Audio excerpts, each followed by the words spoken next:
கர்த்தர் உன்னை ஆசீர்வதிப்பார், உன்னை நடத்துவார் என்று சொல்லி ஆண்டவர் வார்த்தைகளை கொடுக்கிறார்.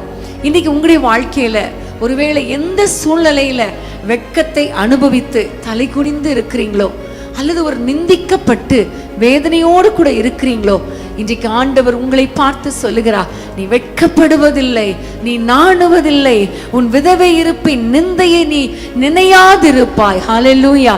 கணவனால கைவிடப்பட்ட பெண்கள் ஒரு பக்கம், மனைவியால கைவிடப்பட்ட சகோதரர்கள் ஒரு பக்கம், பெற்றோரால கைவிடப்பட்ட நிலைமை, பிள்ளைகளால கைவிடப்பட்ட நிலைமை, இன்னொரு பக்கம் பிள்ளைகளால தலைகுனிகிற நிலைமை, பெற்றோரால வேதனை அனுபவிக்கிற பிள்ளைகள், இப்படி பல விதங்களில இப்படிப்பட்ட ஒரு நிலைமையில இருக்கலாம். ஆனா ஆண்டவர் சொல்லுகிறார், நீங்கள் எப்படிப்பட்ட சூழ்நிலையில இருந்தாலும் கர்த்தர் உங்களை உயர்த்துவேன் என்று சொல்லுகிறார்.